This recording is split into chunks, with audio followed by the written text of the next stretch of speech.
जो सब इजराइल के खिलाफ है, सारे मुस्लिम देश इजराइल के खिलाफ खड़े हुए हैं। पाकिस्तान अब कह रहा है कि वक्त है परमाणु का। पाकिस्तान कह रहा है कि परमाणु बम सारे इस्लामिक और मुस्लिम देशों के लिए ही हमने बनाया। आपको बता दूं और जानकर ताज्जुब होगा कि किसी भी अरब देश के पास, किसी भी मुस्लिम देश के पास परमाणु बम नहीं है सिवाय पाकिस्तान के। अगली तस्वीर दिखाई। एक तरफ ये जो लड़ाई हो रही है, ये लड़ाई नेतन्याहू यानी इजराइल बनाम हमास है। हमास एक आतंकी संगठन है, उसके खिलाफ ये लड़ाई है। उसके खिलाफ इस लड़ाई में मुस्लिम देश इजराइल के ऊपर टूट पड़े। अगली तस्वीर दिखाई। अब इस लड़ाई में एक नई एंट्री हो गई है पाकिस्तान की। पाकिस्तान कह रहा है कि अब तो परमाणु का इस्तेमाल होना चाहिए, मोदी के दोस्त के खिलाफ परमाणु का इस्तेमाल होना चाहिए और भारत पर भी टारगेट कर रहा है। अगली तस्वीर दिखाऊंगी, क्या कौन रहा है। ये है नवाज शरीफ, ये है नवाज शरीफ की बेटी मरियम, और ये जो तस्वीर मैं आपको दिखा रहा हूं, ये तस्वीर ये नवाज शरीफ के दामाद है। ये तस्वीर जो आप देख रहे हैं, ये नवाज शरीफ के दामाद है। इनका नाम है कैप्टन सफदर। तो ये धमकी दे रहे हैं, परमाणु जंग की धमकी दे रहे हैं। जरा रिपोर्ट देखिए और सुनिए क्या कुछ कह रहे हैं कैप्टन सफदर।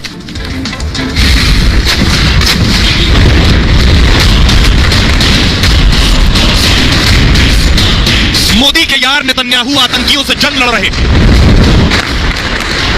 और पड़ोसी पाकिस्तान सरेआम आतंकियों के साथ उतर आया है। मतलब इजराइल और हमास की जंग में पाकिस्तान भी कूद पड़ा है और परमाणु हथियारों की हेकड़ी दिखा रहा है और मुसलमानों को भड़काने में लगा है। मैं आपको बावर करवा रहा हूं, पाकिस्तान के पास जो एटम बम है ये पाकिस्तान का नहीं है, ये उम्मत मुसलमान का है। इजराइल एक्शन हमास पर ले रहा है और पाकिस्तान इसे कार्रवाई मुसलमानों पर बता रहा है। जंग के बीच भारत के रुख और उसकी हैसियत से भी पाकिस्तान बौखलाया हुआ है। वो मोदी के सामने कुछ कर तो सकता नहीं, तो जिहाद के नाम पर उकसाने और परमाणु बम की धमकी देकर जंग की आग को बढ़ाने में लग गया है।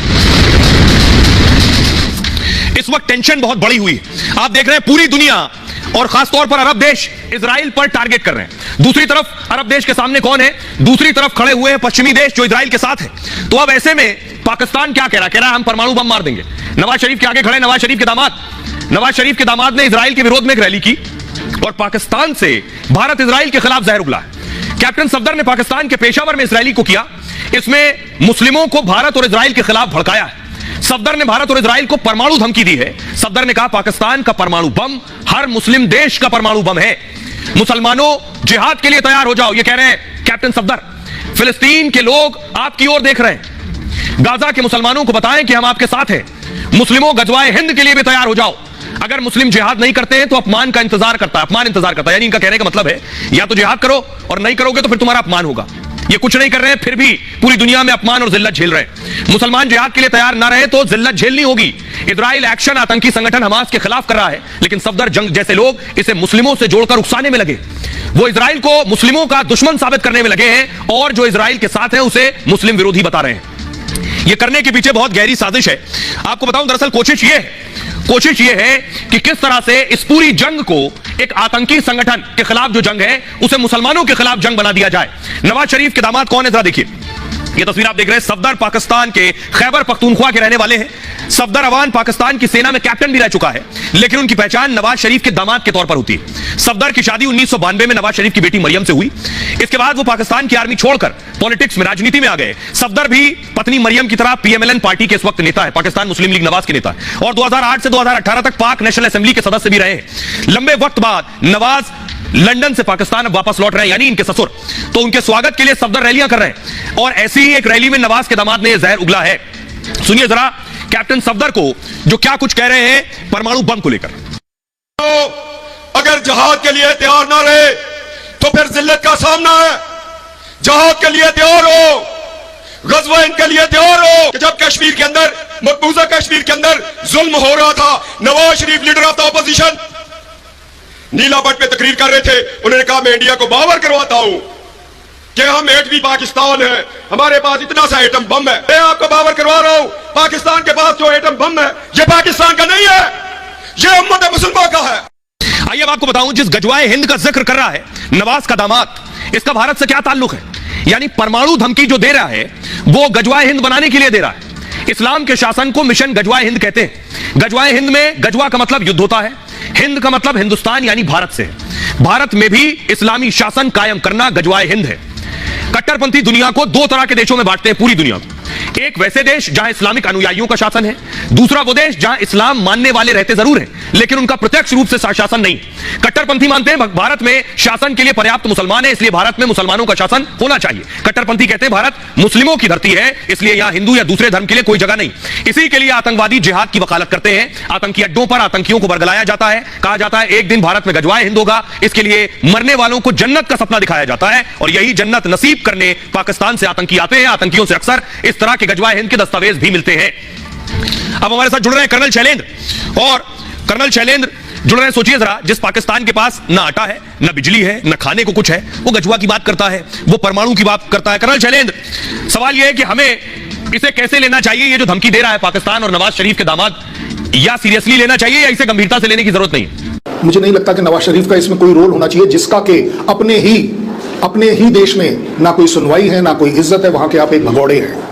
आपके दामाद अगर इस तरह की कोई और स्टेटमेंट देते हैं तो वो भी अपना एक टेररिस्ट चेहरा दिखा रहे हैं, क्योंकि इस समय अगर बात हो रही है तो वो इजराइल के ऊपर टेररिज्म की जो मार है उसकी बात हो रही है। इजराइल किस तरह से उस टेररिज्म को लड़ रहा है गाजा पट्टी में हमास के खिलाफ। तो अगर नवाज शरीफ साहब के सन इन लॉ ने इस तरह की बात करी है, दामाद साहब ने, तो ये एक कैरेक्टर दिखाता है आपका कि आप कितना टेररिज्म के साथ हैं, आपके अंदर मानवता के खिलाफ कितनी हेट्रेड है, कितनी बर्बरता जो इस टेररिज्म ने करी है, आप उसके साथ खड़ा हो रहे हैं। आप अपनी कंट्री, अपने कौम, अपने देश का नाम खराब कर रहे हैं। मुझे लगता है कि कम से कम नवाज शरीफ पॉलिटिकली एक स्टेटमेंट देकर इसको डिसोन तो जरूर कर सकते। शुक्रिया शैलेंद्र साहब, लेकिन आप सोचिए पाकिस्तान ये गीदड़ भपकी दे रहा है, एक तरफ इजराइल को और दूसरी तरफ पूरी दुनिया को धर्म युद्ध में झोंकना चाहता है, आतंक के खिलाफ युद्ध को धार्मिक शक्ल देने की कोशिश, यही कोशिश ईरान भी कर रहा है और यही कोशिश पाकिस्तान भी कर रहा है। लेकिन जरा देखिए पाकिस्तान भारत के आगे कहीं नहीं ठहरता। ताकत देखिए दोनों मुल्कों की, भारत के पास 4614 टैंक्स है, पाकिस्तान के पास 3742 टैंक्स है।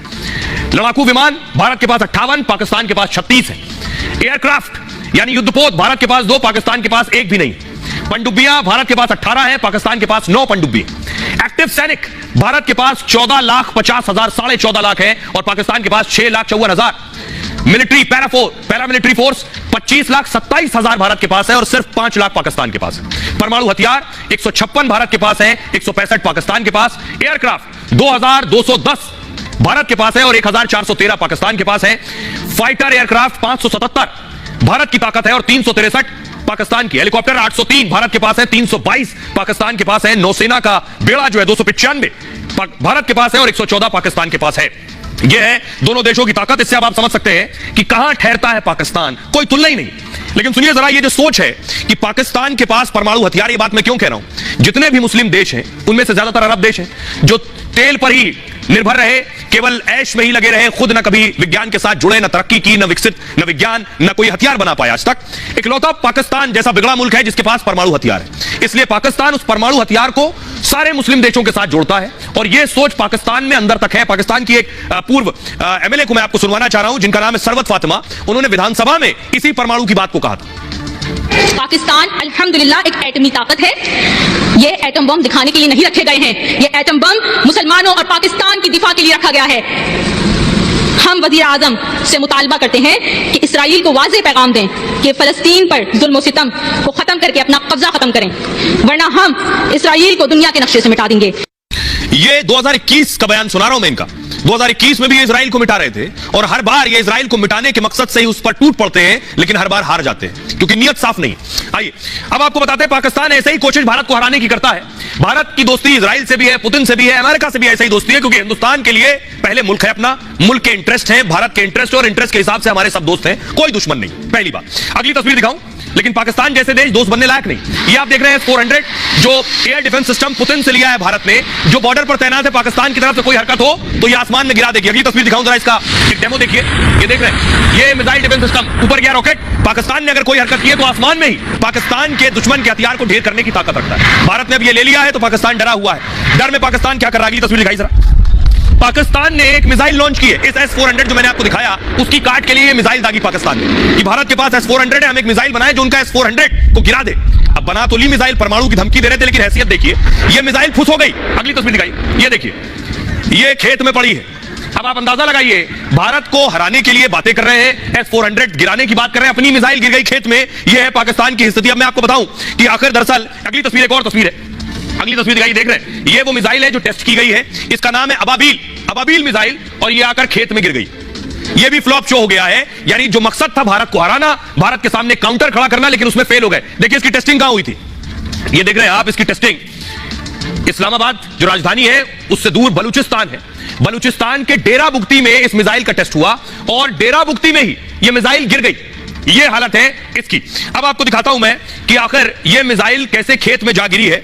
देखिए मिसाइल की हालत, ये देख रहे हैं मिसाइल कहां गिर गई। उसके बाद ऐसे ही हाल हो गया है कि नेताओं के और आर्मी चीफ के खुद के मुंह काले हो गए। S-400 को चकमा देने के लिए पाकिस्तान ने नया प्लान बनाया था।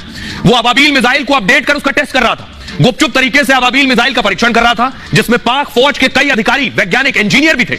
लॉन्च होते ही पाकिस्तान के कार्यवाहक पीएम, राष्ट्रपति सब खुश हो गए, तालियां बजाने लगे कि लॉन्च हो गई, भारत के लिए काट ढूंढ लिए। लेकिन थोड़ी देर में ही पाक की मिसाइल बलूचिस्तान में गिर गई।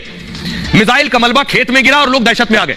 मतलब पाकिस्तान का मिसाइल प्लान सुपर फ्लॉप साबित हुआ। पाक की अबाबील मिसाइल की मारक क्षमता 2200 किलोमीटर और इसका पहला परीक्षण पाक ने 2017 में किया। पाक का दावा है कि यह परमाणु बम भी ले जा सकती है और अबाबील मिसाइल दुश्मन के रडार को छका सकती है। लेकिन पाकिस्तान ने अब तक इस मिसाइल को तैनात नहीं किया और जिस तरह से फेल हुई है उससे पाक की साजिश दम तोड़ गई।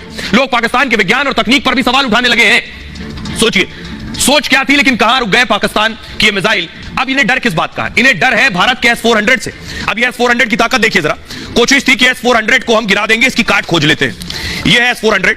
भारत के मिसाइल डिफेंस सिस्टम से पाकिस्तान खौफ में है। भारत के S-400 डिफेंस सिस्टम का तोड़ खोजने में लगा हुआ है, क्योंकि उसे पता है कि S-400 भारत का अचूक सुरक्षा कवच है जो दुश्मन के हमले को हवा में खत्म करने की काबिलियत रखता है, यानी दुश्मन के लड़ाकू विमान, हेलीकॉप्टर, यूएवी को नष्ट कर देता है। S-400 की मिसाइलें हवा से भी तेज रफ्तार से जवाब देने में सक्षम है। यह 400 किलोमीटर दूरी और 30 किलोमीटर ऊंचाई तक लक्ष्य भेद सकता है। मतलब दिल्ली से लॉन्च हुआ तो लाहौर में दुश्मन को मिटा देगा, अमृतसर से लॉन्च हुआ तो इस्लामाबाद में दुश्मन को ढेर कर देगा। मतलब पूरा पाकिस्तान ही S-400 की रेंज में आता है। पाकिस्तान से हिमाकत हुई तो उसे वहीं खत्म कर सकता है। भारत को सुरक्षा में माहिर यह बड़ा हथियार रूस से मिला है।